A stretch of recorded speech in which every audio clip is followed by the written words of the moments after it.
Hi, I'm Marcus, and today I will talk about this screen here. It's a 32-inch 4K display from Philips. It's a very interesting display, I think. It's one of a kind. I can't really find many other displays on the market today that do have these features this screen has. So let's get into it. First I want to say that I'm not really a screen expert, so this will be more of an overview of the screen to show you what you would get if you were to buy this screen. So as I said, I'm not an expert, but I will try my best to show it to you. So before we start, here's a quick unboxing.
So welcome back.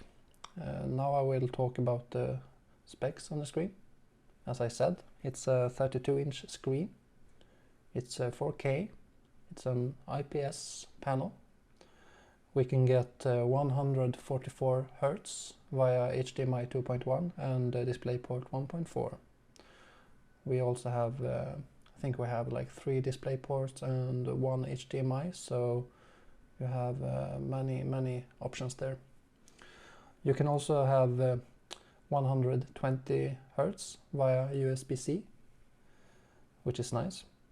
And one other feature that is nice to have is the docking station feature.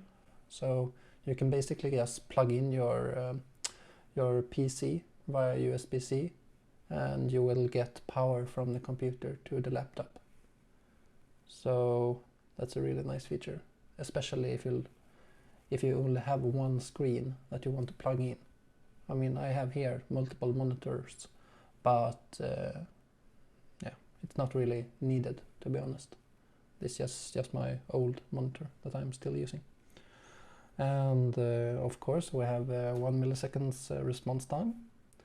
And if you look down here to the right, you can see that it is designed for Xbox. So this is some kind of collaboration between Xbox and Philips.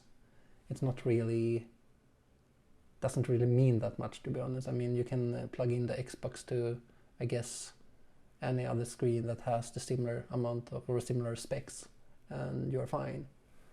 So it's just for marketing. And with that said, this screen works perfectly on a regular PC. It is only 120 Hz if you do play on an Xbox. I mean, 120 is still good, I think. Of course 144 is better, but you can't really tell that much of a difference there, so it's fine.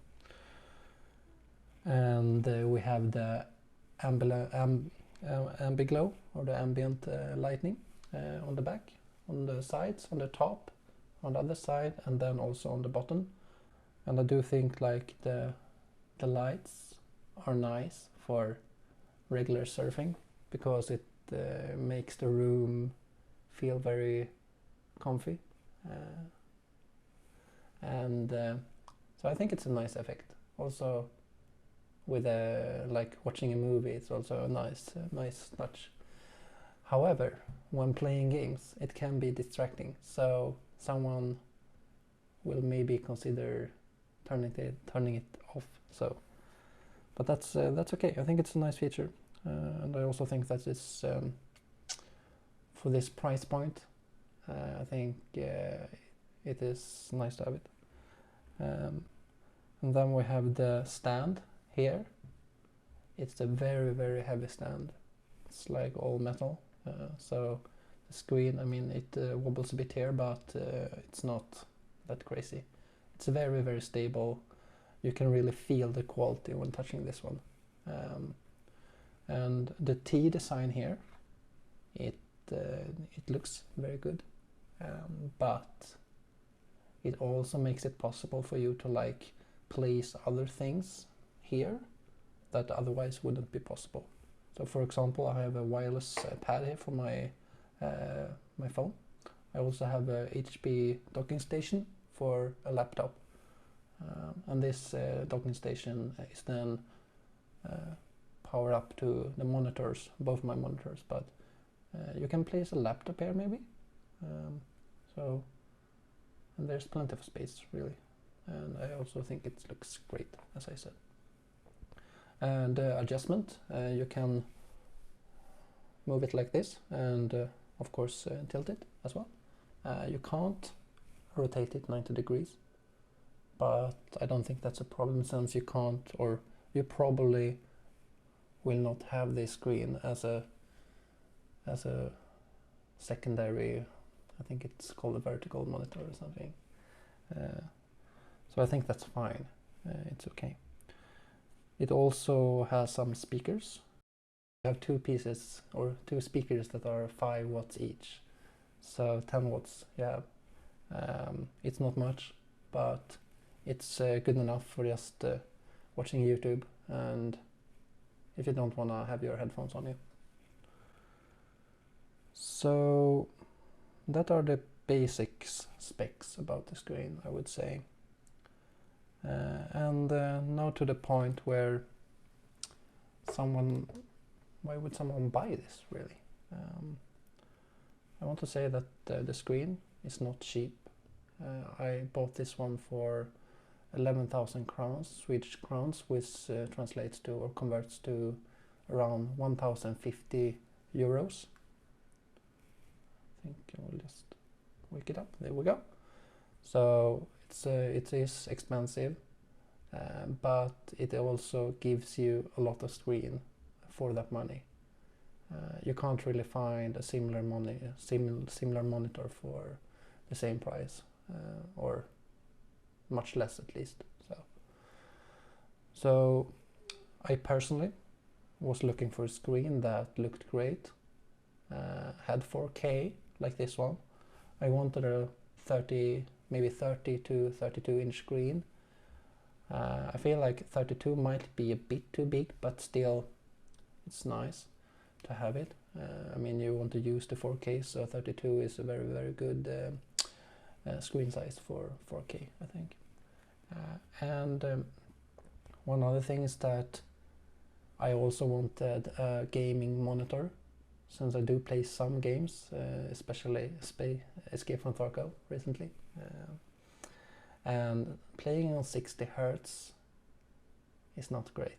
So I wanted to buy a monitor that featured at least 120 Hz. And now I have 144, which is even better. And I did look at some other screens, but I couldn't really find anyone or any screen that looked this stylish, and that didn't look really like your typical gaming monitor. I mean, most gaming monitors do have some weird flashy plastic colorful thing on them, and it doesn't really look nice, to be honest. So I feel like this monitor is great if you're like me, just want a 4K display, you want it to look good, but you also want to have gaming performance, and then you should seriously consider this one. I feel like I have talked about a lot of good things about the display here, so let's talk about some bad things. There aren't that many, to be honest, but one thing that is a bit disturbing is the big bezel here. It's very wide, but it's still a 32-inch screen, so the width here I still think it's okay, especially now since the side and top bezels are really small. I mean, these bezels here are amazing. I mean, of course you can have smaller bezels, but this is I couldn't ask for smaller ones. One more thing is that you don't really have a menu button down here. I don't know if this is standard on Philips monitors, but I prefer to have some kind of menu button down here, especially when you, like me, have multiple monitors. But Philips have this awkward position, like I have to reach my hand all the way up here to reach the menu button, since I can't really go in from the side since I have the monitor here. And using it, I mean, the menus here are fine, they are great, and it's easy to use it, but there's no real quick way to just turn off the screen. You have to like hold or press and hold the little button in for like a few seconds, and then it will turn black. So it's just one of those things that are a bit annoying, but it's really, yeah, I would still buy it, but still something that I think should be improved. On my other screen here, it's an old BenQ screen. I have all the monitor or all the buttons on the bottom right corner, so that's nice. Let's talk about my overall conclusions. I have used this screen now for a week, and let's just say that I'm impressed. It was a good purchase. I do not regret it. I enjoy the 4K screen or the resolution. I came from a regular 1080p, so it's a big upgrade for me. But I have been using some other higher resolution screens in the work, so it's not like I'm completely haven't seen it before. But yeah, I think it's great for me, and I'm very impressed, and I do recommend it for anyone that have similar opinions like me. And that's all for me. I hope you enjoy, and if you did, please hit the like button below and consider subscribing. Thanks.